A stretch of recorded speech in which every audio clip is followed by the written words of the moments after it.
Hey everyone, and a massive welcome to this explainer. I am absolutely thrilled you're here. Right off the bat, I want to let you know that this explainer was proudly made by Forge College. Now, if you were with us for the previous lesson, you know we waded through some incredibly deep waters. We were unpacking the really dense design patterns and trade-offs in distributed systems. Things like latency, consistency, availability, the whole shebang. It was a ton of theory. So today, our goal for synthesis and next steps is to take all of that complex, abstract engineering knowledge and synthesize it down into a single, highly practical mental model. Basically, we're going to build a toolkit that you can carry with you, making the path to understanding complex ledger technology clear, actionable, and honestly, maybe even a little bit fun. Okay, let's treat today's session as a step-by-step engineering blueprint. Here is what we're looking at. First, welcome to city planning. Second, gamers versus bankers. Third, the architecture checklist. Fourth, measuring your success. And finally, preparing for blockchains. Let's dive right in. Section 1. Welcome to city planning. And first things first, congratulations. You just got a brand new, completely hypothetical job.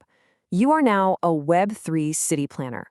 Treating abstract distributed ledger components as physical city infrastructure is genuinely the best way to visualize how these systems actually behave. Instead of nodes and data packets, I want you to picture warehouses, roads, and retail shops. Imagine a bustling city. The warehouses, they represent our data storage. They hold our inventory. The delivery trucks moving stock from that warehouse to the local corner shops, that's our data replication. Now, if you have one massive central warehouse making scheduled deliveries to everyone, that behaves exactly like leader-based replication. It makes ordering and tracking super simple, but obviously it creates a massive bottleneck. On the flip side, if you have dozens of smaller, distributed shops that are constantly talking to each other to sync up their stock levels, that acts like quorum-based replication. You distribute their responsibility, which is amazing for resilience, but suddenly your coordination overhead goes through the roof because everyone has to talk to everyone else. But of course, no city is perfect, right? Things go wrong. So as the city planner, I have to ask you, what happens when a bridge just collapses? It sounds like a dramatic municipal disaster, sure, but in our digital world, this kind of logistical nightmare literally happens every single second of the day. That bridge collapse is the exact physical equivalent of a network partition. A network partition happens when a broken connection physically isolates one segment of your system from the rest. The goods, or in our case, the data, they literally just stop syncing. When that bridge goes down and a neighborhood is cut off, you are forced to make a really tough choice. Do the local shops in that isolated neighborhood stay open? Do they keep selling inventory out of local autonomy, even though they risk double selling items?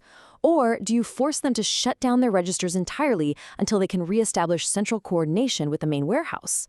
You can't have both. Now, what's really interesting here is how this acts as your definitive translation guide. Let's map it out.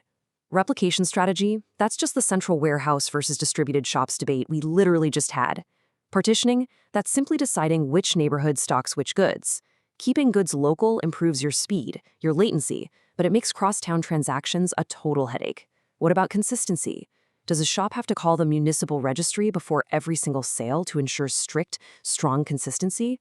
Or do they just sell the item and reconcile the paperwork later, embracing eventual consistency? And finally, failure recovery is just the logistics of dealing with that collapsed bridge. Faster detection means less downtime, but man, it adds a lot of operational complexity. Keep this mapping in mind. It's going to save you so much headache when evaluating complex protocols later on. Section 2, gamers versus bankers. Let's take our newly minted city planner logic out for a spin and apply this exact framework to two extreme real-world neighborhoods. Picture application A. We've got a global catalog for a high-frequency online game inventory. We're talking 200,000 players simultaneously swinging digital swords and trading armor. A gamer will absolutely scream at their monitor if there is lag, right? They prioritize blazing fast latency. If a trade takes a few seconds to eventually synchronize across global servers, they don't care, as long as their local screen responds instantly.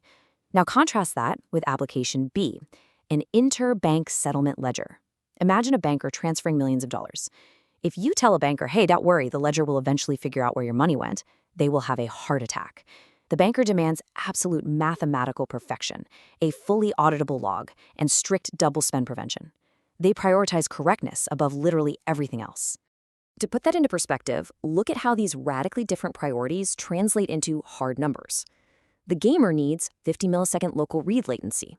So, to get that, we partition data by region and use local leader replication. We accept that sometimes temporary divergence will happen across global regions.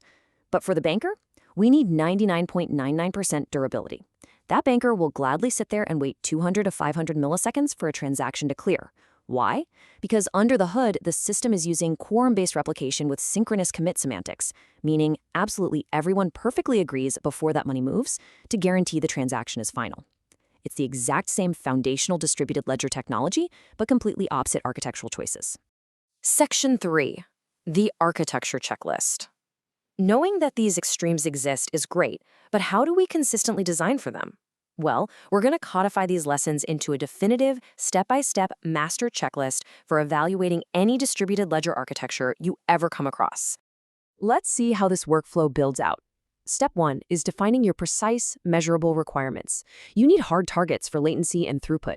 Step 2. Map your critical operations. You absolutely must label every action by strictness.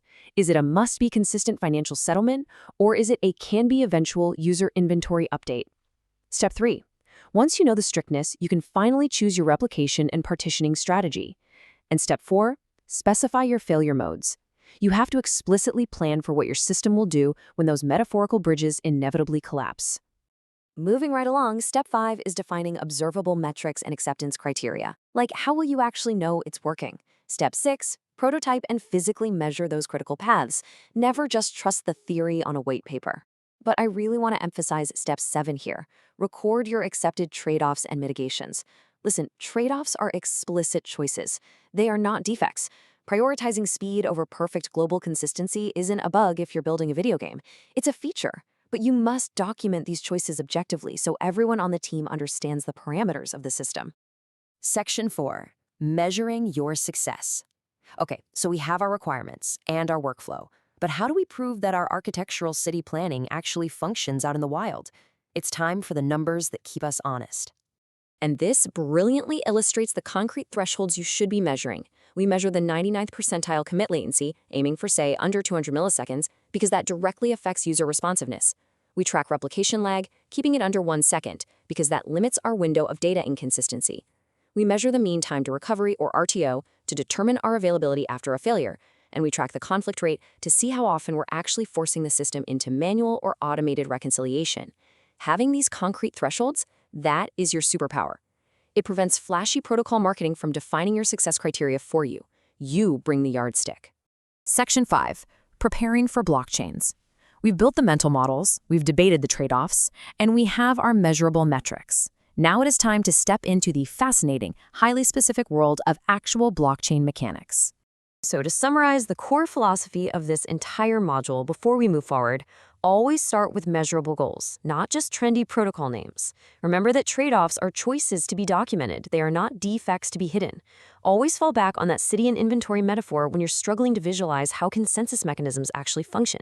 And most importantly, as you head into the next lesson, which is introducing blockchain basics, I want you to literally bring your requirements document and your city mapping table with you.